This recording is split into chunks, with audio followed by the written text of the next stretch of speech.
Today, I am going to tell you a story that will change your life and the way you think when God is silent in your life. This is a story you must listen carefully. There was a church in a small town. The church was not small. It was not hidden. It was popular. Every Sunday, the road leading to the church was busy. Cars parked everywhere. People dressed their best. From a distance, you could hear singing. From a distance, you could hear prayer. From a distance, everything looked alive.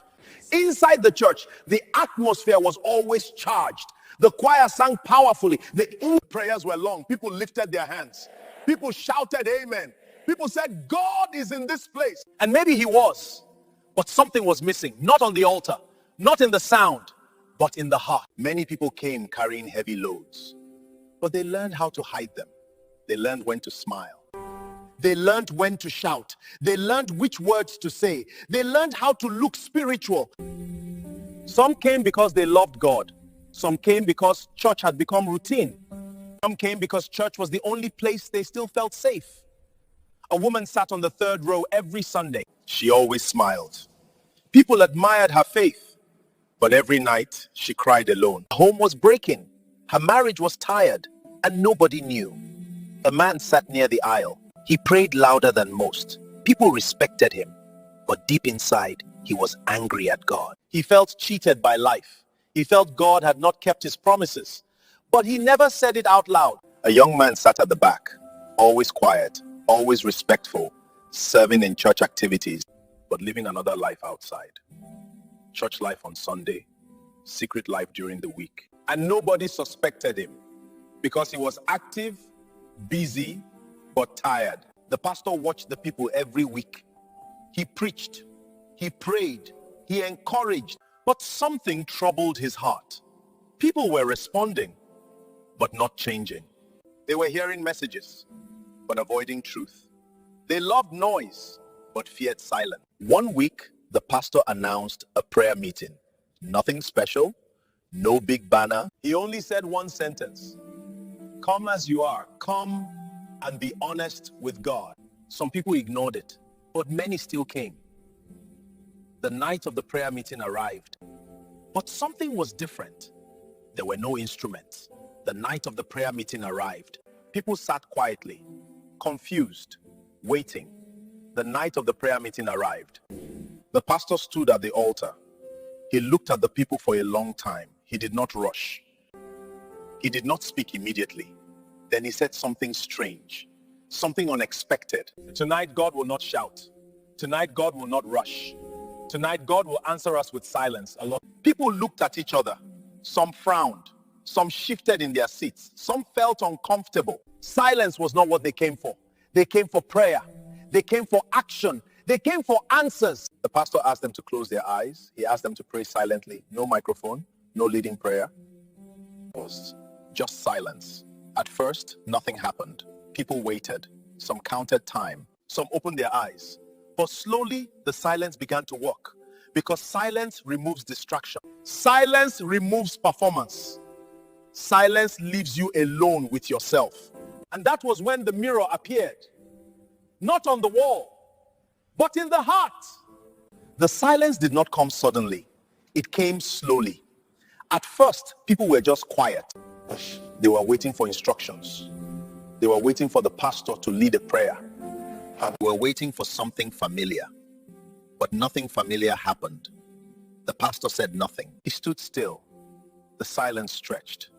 And slowly, people became aware of themselves. A woman opened her eyes briefly. She looked around. Everyone else had their eyes closed. She closed hers again. And that was when her heart began to speak. Thoughts she had buried came back. Words she swallowed returned. Pain she ignored stood up. She remembered the morning argument. She remembered sleeping beside someone who felt far away. She remembered praying for strength but never asking for healing. Tears formed, not because she wanted to cry, but because silence gave her no place to hide. 2 rows behind her, a man felt restless. He shifted in his seat. He folded his arms. He unfolded them. His mind refused to be quiet. He thought about his prayers. How many times he had complained. How many times he had accused God in his heart. He remembered saying, God, why me? But never asking, God, what are you teaching me? The silence pressed him, but firmly, like a question without words. At the back of the church, the young man felt exposed. No one was looking at him, but he felt seen. He remembered nights he never talked about, decisions he hid behind church service. He remembered standing in church while living another life outside. His heart raised, but fear of truth. The silence was doing something sermons never did. It was removing excuses. No one was being forced, but everyone was being invited to look inward. Minutes passed. It felt longer. Some people tried to pray in their minds, but the prayers kept turning into memories. Others tried to sing silently, but the songs turned into questions. Silence refused to entertain them. It demanded honesty. The pastor watched quietly. He could sense it. Something was happening, not on the altar, but in the seats. He did not interrupt, because some things cannot be rushed. Some healing begins with discomfort. Not a shout, not a prayer, a sob. Someone was crying, not loudly. The sound made others aware. The silence was no longer empty. It was full of thoughts, full of conviction. The woman on the third row covered her face. She was not crying for help. She was crying because she finally stopped pretending. She realized she had been strong for everyone, but weak inside. And God had been waiting patiently for her honesty. The man near the aisle clenched his fists. His eyes were still closed, but his heart was open.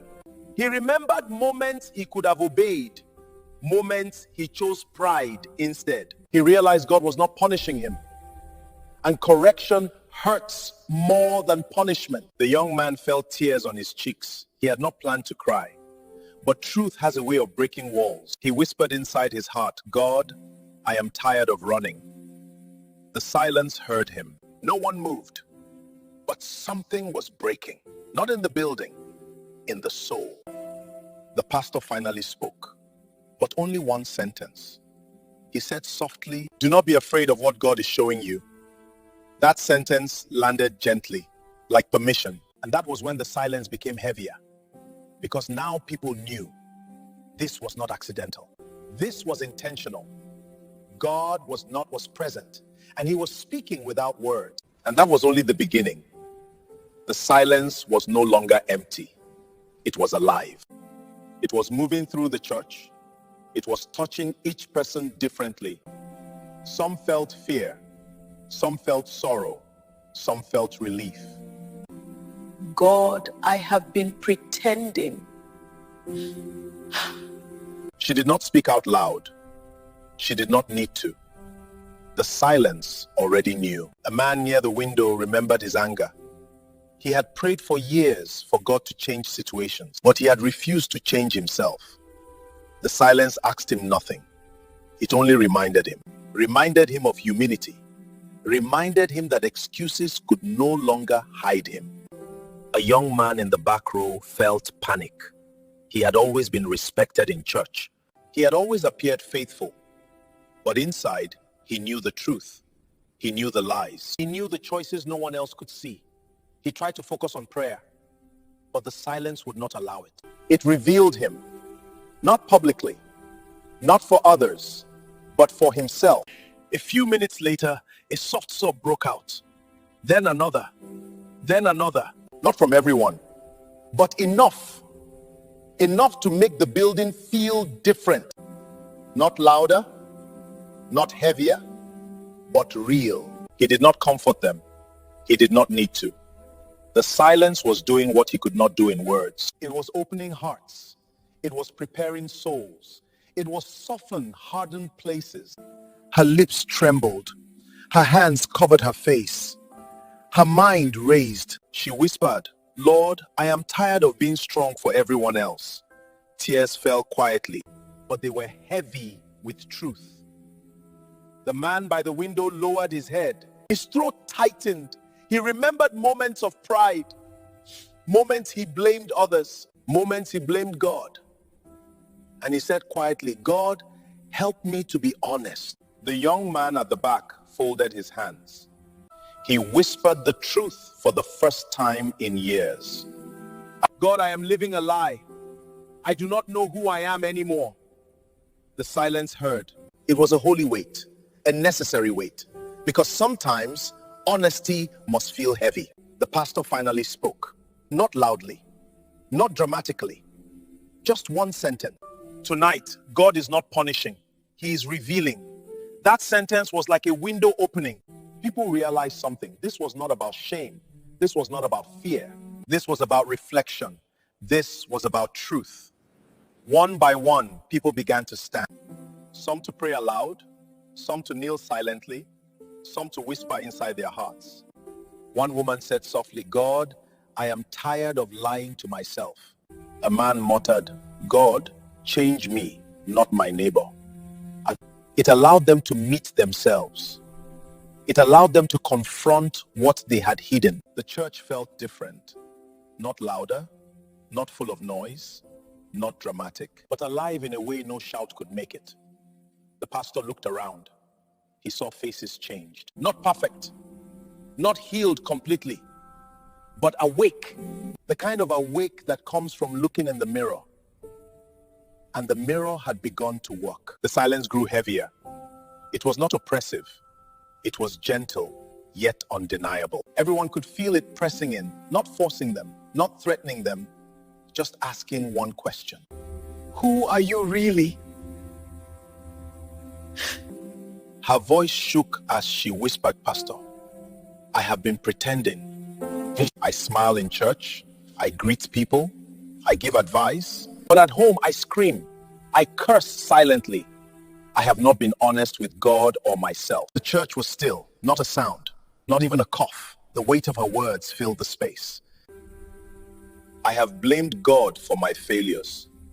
I have blamed my wife. I have blamed my children. But the truth is mine alone. His hands shook. He dropped them to his sides. The silence held him.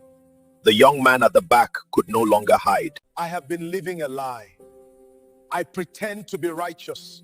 I pretend to serve. But in my heart, I run from you every day. Tears rolled silently his cheeks.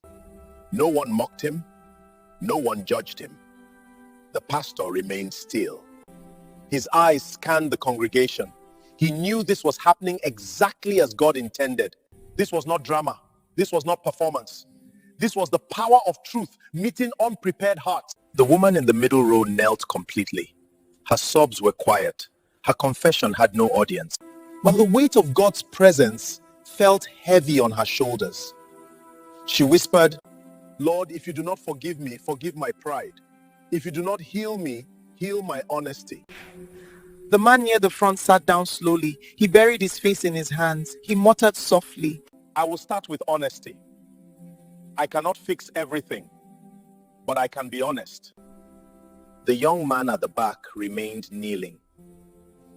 He whispered, God, I am tired of the lies. I am tired of pretending. Help me live truthfully, even if it costs me everything. The silence became heavier, because truth always has a way of setting things in motion. One by one, small confessions began. A woman admitted she had been bitter toward her neighbor. A man admitted he had been dishonest at work. Another admitted he had been living with secret anger toward his father. No one spoke for show. No one tried to impress anyone. Every word was a seed planted in the soil of the heart. The pastor finally spoke again, not loudly, not dramatically, just one sentence. Tonight, God is not exposing you to shame. He is inviting you to freedom. The congregation sat quietly. The weight of that sentence settled on each soul. It felt heavy. It felt necessary. Some people wept quietly. Some breathed deeply for the first time in months. Some bowed their heads and whispered, Lord, I choose honesty. And in that moment, the church changed. Not in numbers, not in applause, not in spectacle, but in hearts. Trembling human hearts. The mirror had been placed before them, and no one could look away. The prayer meeting ended quietly. No one rushed to the door. No one clapped. No one shouted amen. The people left slowly, step by step, one by step. And as they left, something invisible followed them. Something heavier than any sermon, something louder than any shout. The silence, it followed them home, into their rooms, into their marriages, into their workplaces, into their thoughts. A woman returned to her home. The house was dark. Her husband sat silently in the living room. For weeks, they had avoided each other. But tonight, the silence followed her. It whispered, "Face yourself. Face the truth." She sat on the edge of the bed. Her hands trembled. Her mind raced. She said softly, "Can we talk?" Her husband did not respond at first, but the silence forced his heart to answer. He finally said, "I am afraid you will see who I really am." The woman's eyes filled with tears. She whispered, "God, help us be honest even if it hurts." And for the first time in months, they spoke. Words they had buried came out.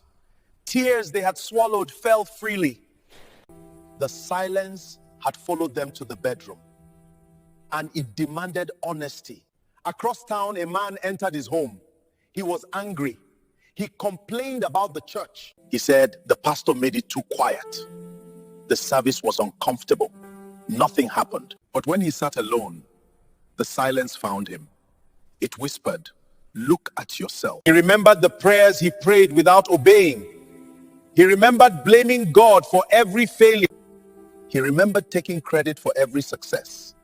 The silence did not scold him. It only made him confront himself. A young man returned to his room. He locked the door. He bowed his head. For years he had run from God, from truth, from accountability. He whispered, "God, if you speak now, I will run again." Stay silent until I am ready. And the silence waited. The night passed. Morning came. The world looked the same. The sun rose. Birds sang. The streets were busy.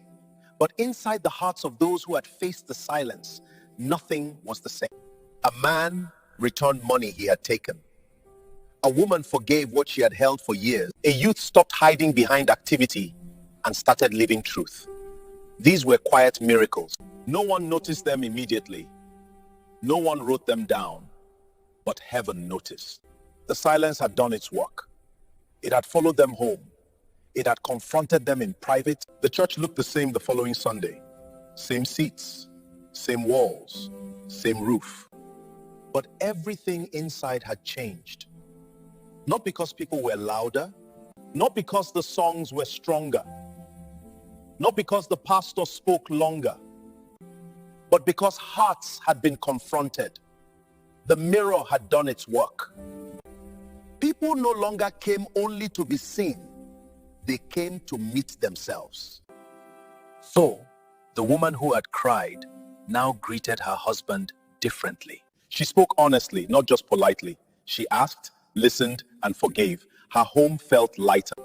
The man who had blamed God for his failures began to take responsibility. He returned what he had taken. He sought reconciliation. He stopped pointing fingers. He started walking humbly. The young man who had been living two lives stopped running. He confessed to God. He confessed to himself. He began a life of integrity. Small changes, quiet choices, but they mattered. The pastor looked at the congregation. Not every seat was full. Not everyone had returned. Some had walked away. Some could not face the mirror. Some preferred the noise of performance to the discomfort of truth. And that was a lesson too. Truth separates. Not because God is cruel, not because the pastor is strict, but because honesty cannot coexist with lies. Some stayed. Those who stayed began to grow, not in number, not in applause, but in character. They learned that God's power is not always in miracles. Sometimes his power is in stillness. Sometimes his power is in silence. Sometimes his power is in the mirror he places before us. And the mirror does three things.